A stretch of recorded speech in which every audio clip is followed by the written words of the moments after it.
Everyone, good morning, नमस्ते and welcome back to my channel. तो friends, कैसे हो आप सब? उम्मीद करती हूँ कि आप सब बहुत अच्छे होंगे। बच्चों के स्कूल की छुट्टियाँ ख़त्म हुई और अब बारी है वापस स्कूल जाने की। और मैं भी आ गई हूँ वापस अपने पुराने वाले रूटीन में। तो मैं यहाँ आई हूँ युग को रेडी करने। थोड़ी बहुत हेल्प कर देती हूँ तो फटाफट रेडी हो जाता है, नहीं तो बहुत स्लो मोशन में रेडी होता है। और उसे टाई लगाने, शर्ट फोल्ड करने में ना थोड़ी सी दिक्कत होती है, सो मैं हेल्प कर देती हूँ। और वैसे भी ना ये पल बस कुछ दिनों के लिए है, क्योंकि जब बच्चे बड़े हो जाते हैं ना तो वो खुद ब खुद रेडी हो जाते हैं, तब हम इस पल को बहुत ज़्यादा मिस करते हैं। कई बार ऐसा होता है ना कि अगर ये खुद से रेडी भी हो गया है ना तो भी मैं जानबूझकर या कुछ बहाना बनाकर आ जाती हूँ उसे रेडी करने, यार ये छूट गया, वो छूट गया। फाइनली युग रेडी हो गया है और आज ना उसके लिए बहुत बड़ा दिन है, क्योंकि उसे ना ब्लेज़र पहनना बहुत ज़्यादा पसंद है और वो काफ़ी टाइम से वेट कर रहा था कि कब मैं स्कूल ब्लेज़र पहन के जाऊँगा। उसके स्कूल में ना 5th से ब्लेज़र पहनना अलाउ है। अब जाकर वो टाइम आया है कि वो ब्लेज़र पहन के जा सकता है। आज वो बहुत ज़्यादा एक्साइटेड था। ओके, युग रेडी हो गया है और मैं आ गई हूँ इधर नाश्ता और लंच की प्रिपरेशन करने।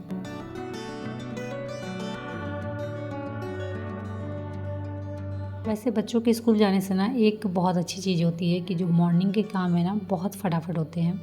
एक तो आप टाइमली उठते हो। ऐसे छुट्टियों में थोड़ा बहुत हम इग्नोर भी कर देते हैं कि छुट्टियां हैं, थोड़ी लेट से उठेंगे, बट स्कूल रहने से ना एकदम सब कुछ टाइम पे होता है।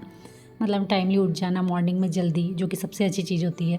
उसके बाद नाश्ता भी फटाफट बन जाता है और जैसे बच्चे स्कूल गए फटाफट आप क्लीनिंग वाली ड्यूटी में लग जाओ। क्योंकि मंडे टू सैटरडे और संडे में ना बहुत ज़्यादा अंतर होता है। क्योंकि मैंने देखा है संडे को मैं 4 बजे भी उठ जाऊँ ना फिर भी मेरे काम टाइम पे नहीं होते, क्योंकि घर पे उस दिन सब होते हैं। आप भी थोड़ा सा लेजी हो जाते हो, काम भी आपके वैसे ही चलते हैं, डिस्टर्बेंस बहुत ज़्यादा होती है। सब चीज़ धीरे धीरे होता है, भले ही आप कितनी जल्दी उठ जाओ, ट्राई करो कि कितनी जल्दी सारे काम फिनिश करो, बट फिर भी नहीं हो पाता है। तो जी युग का टाइम हो गया था स्कूल का और वो निकल गया अपने स्कूल के लिए। और सही मायने में ना बच्चों के स्कूल जाने के बाद ही हमारे घर के काम स्टार्ट होते हैं, खासकर क्लीनिंग वाली ड्यूटी। चलिए अपने घर की साफ़ सफाई में लगा जाए। लेकिन उससे पहले ना मैं आ गई थी किचन, क्योंकि इन्होंने कुछ हरी सब्जियां ला के रखी हुई थी। तो हरी सब्जियों को मैंने फ्रिज में डाल दिया है, बट जो आलू प्याज है ना उसे मैं इस वाइट वाले बॉक्स में रख रही हूँ, क्योंकि ये थोड़ा सा ना साइज़ में बड़ा है। इससे पहले मैं ये जो टोकरी आप देख रहे हो ना इसमें मैं रखती थी, बट ये साइज़ में छोटी होने की वजह से ना मुझे कुछ आलू प्याज थैले में रखने पड़ते थे। अभी मैंने इसलिए चेंज किया। एक तो जो बॉक्स है ना काफ़ी बड़ा है, तो आलू प्याज आराम से वहाँ आ गए हैं। और वाइट है तो अच्छा भी लग रहा है, मतलब आप उसे ऐसे कहीं भी रख दो ना तो अच्छा लग रहा है, मेसी नहीं लग रहा है, ख़राब नहीं लग रहा है। जब किचन में आ ही गई हूँ तो किचन समेट लेती हूँ, किचन की भी क्लीनिंग कर ही लेती हूँ। ये जो लाइट आप देख रहे हो ना स्ट्रिप लाइट है, काफ़ी पहले मैंने लगाया था, आई थिंक 2 ईयर्स हो गए हैं। दिवाली के समय ही ना ये ख़राब हो गई। इसे हटा देती हूँ, क्योंकि मैं बार बार याद करती थी कि इसे हटाना है बट भूल जाती थी। अभी किचन क्लीनिंग करनी है तो सबसे पहले ना ये लाइट मैं यहाँ से हटा दे रही हूँ।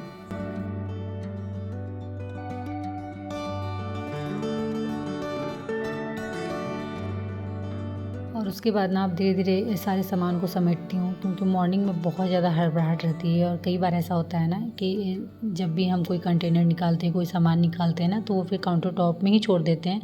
हड़बड़ाहट में फिर उसे उसकी जगह में रख ही नहीं पाते हैं। इस वजह से ना काउंटर टॉप बहुत ज़्यादा मेसी लगता है और बहुत ज़्यादा भरा भरा लगता है। किचन क्लीनिंग करने से पहले ना सबसे पहले यही काम होता है कि जो जहाँ जिनकी जगह है उसे वहाँ शिफ्ट कर दूँ, उसे वहाँ अरेंज करके रख दूँ, ताकि जो मेरा प्लेटफॉर्म है, काउंटर टॉप है, वो थोड़ा सा खाली हो सके और सुंदर दिखे, अच्छा दिखे।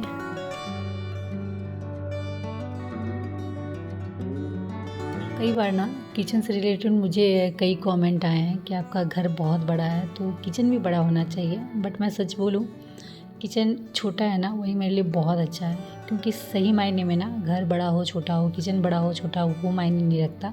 मायने ही रखता है ना कि आप उसे कैसे मेंटेन करके रख रहे हो। क्योंकि सच बोलूँ ना तो जितना बड़ा घर उतने ज़्यादा काम, क्योंकि इतने बड़े घर को खुद से साफ़ सुथरा रखना बहुत बड़ा काम होता है, एक एक चीज़ का ख्याल रखना। अगर आपके घर में हाउस हेल्पर है तब तो कोई बात नहीं, लेकिन आप मेरी तरह अपने घर का ख्याल खुद रख रहे हो ना तो हालत ख़राब हो जाती है।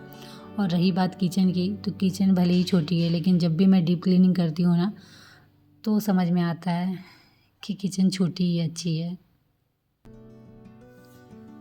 ओके, तो किचन का काउंटर टॉप वो मैंने क्लीन कर लिया था और अब बस बचे हुए थे फ्लोर। लेकिन उससे पहले ना थोड़े बहुत सामान को मुझे उनकी जगह में रखना है। जैसे आटा जो मैंने डब्बा में डाला था ना वो ख़त्म हो चुका है, तो वही मैं थैले से निकाल के डब्बे में डाल रही हूँ। और साथ ही साथ चावल का आटा भी मैंने पिसवा के रखा था, तो वो भी बाहर ऐसे ही रखा हुआ था। और अभी मौसम ना थोड़े बादल बादल होके रखे हैं, तो नमी की वजह से ना हो सकता है कि थोड़ी बहुत चीज़ें ख़राब हो जाए। सो इसीलिए उससे अच्छा है ना कि उसे डब्बे में डाल के अच्छे से रख दूँ।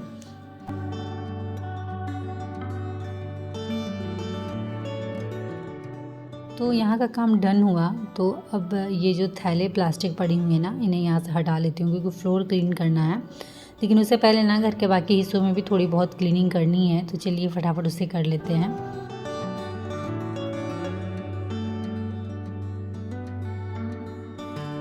सो दिवाली बीतने के बाद ना मैंने एकदम से जहाँ जहाँ मैंने डेकोर किया था उन सारी चीज़ों को नहीं हटाया था, क्योंकि मन तो बिल्कुल नहीं कर रहा था। लेकिन धीरे धीरे करके अब मैंने हटाना स्टार्ट किया है, क्योंकि वैसे भी ये जीवन का यही नियम है कि जो बीत जाता है, जो छूट जाता है, उसे भुलाकर हमें आगे बढ़ना पड़ता है।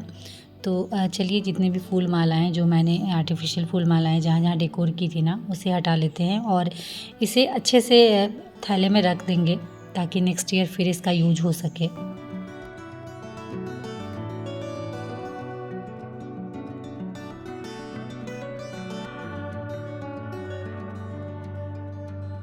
तो पूरे घर में जहाँ-जहाँ भी मैंने फूल की मालाओं से डेकोर किया था वो मैंने वहाँ से हटा लिया है। और साथ ही साथ कुछ पूजा के बर्तन भी थे, उन्हें भी मुझे वॉश करके उनकी जगह पे रखना था। तो पूजा वाले जो बर्तन हैं बड़े-बड़े और जो फूल की मालाएँ थी आर्टिफ़िशियल, उनके लिए ना ये कबर्ड का ऊपर वाला हिस्सा बेस्ट है। तो सो मैं इन्हें यहीं रखती हूँ, जब भी मुझे ज़रूरत होता है यहाँ से निकाल लेती हूँ। वैसे तो डेली इनकी ज़रूरत पड़ती नहीं है, साल में 1 आध 2 बार ही पड़ती है, क्योंकि ये सब ना पूजा के बड़े-बड़े बर्तन हैं। तो अभी मुझे उरली बनाना था, सो इन्हें मुझे निकालना पड़ा। या फिर ऐसे घर में सत्यनारायण कथा कभी होती है ना, तो फिर इनकी ज़रूरत पड़ती है। सो इसलिए मैं इसे यहाँ रखती हूँ, जब भी मुझे निकालना हो यहाँ आराम से निकाल लेती हूँ। और अब मैं आ गई हूँ वॉश बेसिन वाले कैबिनेट में, क्योंकि कुछ-कुछ ऐसी चीज़ें थी ना जो मैंने ही यहाँ पे डाल कर कबाड़ बना दिया है। क्योंकि जब घर में काम हो रहे थे ना, उसके बाद पेंट हमने किया, वार्डरोब पेंट किया, वॉल पेंट हुआ, तो थोड़े बहुत पेंट के डब्बे थे, रोलर थे ना, जो बिल्कुल यूज़ के नहीं है। रोलर भी ख़राब हो चुके हैं पेंट करने के बाद, और जो पेंट के डब्बे हैं ना उनमें पेंट है ही नहीं। बट सामने में कैबिनेट खाली दिखा, सो मैंने यहाँ पे डाल दिया था कि बाद में फिर इसे हटाऊँगी। सो अगर मैंने इसे अभी यहाँ से नहीं हटाया ना, तो फिर ये जगह घेर के बैठे रहेगा और यहाँ फिर यूज़फुल वाली चीज़ें मैं डाल ही नहीं सकूँगी। सो उससे अच्छा है ना कि फटाफट इसे मैं क्लीन कर देती हूँ, क्योंकि ये छोटी-छोटी चीज़ें अगर आपने अपने हैबिट में डाल रखा हो ना, तो आपका घर नीट एंड क्लीन हमेशा रहने वाला है। ओके, तो फ्रेंड्स इसी के साथ इस ब्लॉग को मैं करती हूँ यहीं एंड, और उम्मीद करती हूँ कि आज का ब्लॉग आप सभी को अच्छा लगा हो। तो अगर वीडियो अच्छी लगी हो तो प्लीज़ लाइक करिए, शेयर करिए, और अगर चैनल में नए आए हो तो प्लीज़ चैनल को सब्सक्राइब ज़रूर कर लीजिएगा। तो चलिए आज के लिए इतना ही, मिलते हैं नेक्स्ट ब्लॉग में। तब तक के लिए बाय, और आप सब अपना ख्याल रखिएगा।